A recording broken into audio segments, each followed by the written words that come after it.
There's such a wealth out there of incredible stories of incredible people. We believe in owning stories and empowering people to share their own stories and tell their own stories. We tell stories. We'll tell stories of, you know, what happened to a certain person or a certain situation. There was always a story going back. There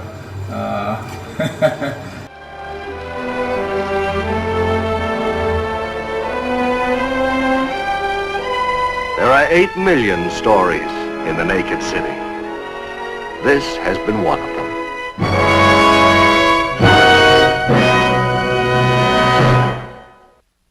And then talk about her eyebrows. We can get those edged up for you. If she tries to look again, try and grab her. Yeah. Would you like to see me do a trick? Okay. Tatiana, you could look more puzzled, like, what's going on? Keep talking, guys. Would you like to see her do a trick? Answer the question. Sure. You know, I think parents as primary teachers and the 8 Million Stories program, I think it's such a great way to really get children involved and understand and comprehend the stories that they're being taught. Because when they put it into practice, when they have to actually make the films and break down stories and break down scenes, there's a whole different understanding. We find out that the more interactive you are with them, the more you show them physically, the kids retain that. Not only that, but the one-to-one is much, much greater when you're actually doing something, when you're just talking to them or telling them something.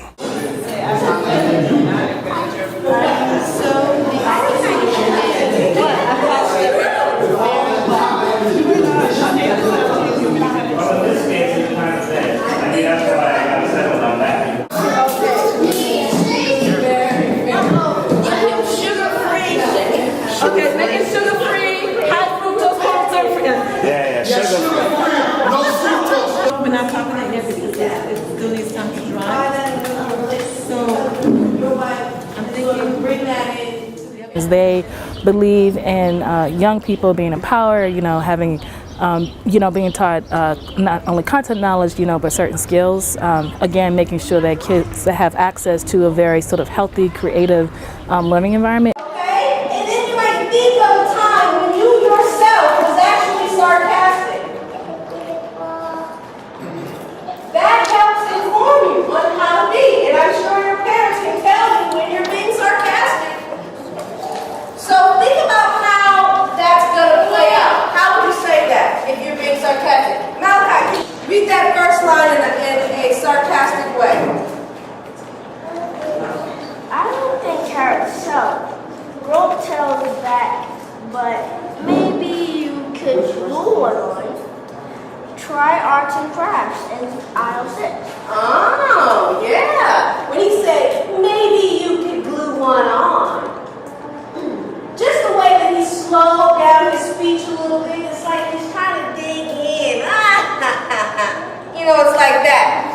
That was good. I believed you, being sarcastic. And also trying to empower our parents as educators, you know, sort of owning, you know, their child's learning. I have only one daughter, and she's a motivated individual, and she's seen both of us motivated parents always doing their own thing and being busy at it, and she's grown up to be a motivated adult. So the end, this falling action part, that's the end of the story.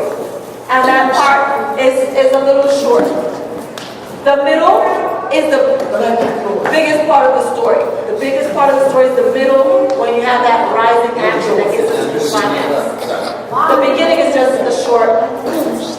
Education is a civic right, you know, and everybody has access, or should have access to a decent opportunity, you know, to learn. We're told incredible stories, but they tend to be about a handful of the same stories for the most part that the schools have access to and time for, and yet the stories that are being lost, that we're not hearing about, are such incredible opportunities for kids to learn about. We're happy to work anytime with the community because we actually are part of the community, and we like to be known as the people that you could come to at any time. That's one thing we try to instill in the children or anybody else that comes here, is that we're here to help. And we're here to do anything we can to make life easier and to protect life. My name is Karen Parsons, and I'm the founder of Sweet Blackberry. My name is Kadrina Cunningham, and I work here at Weeksville Heritage Center. Well, I'm Lenny Schiller, and I'm the president of the Antique Automobile Association of Brooklyn. I'm Lieutenant Ken Macco. I'm one of the lieutenants, one of the 4 officers in Engine Company 227.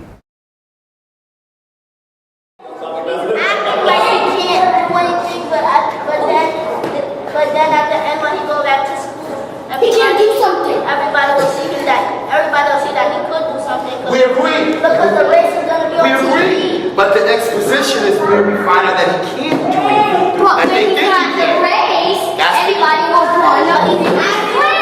He's not going to say that. No, he's not. He's really serious. His friends think he can't do anything. But he can.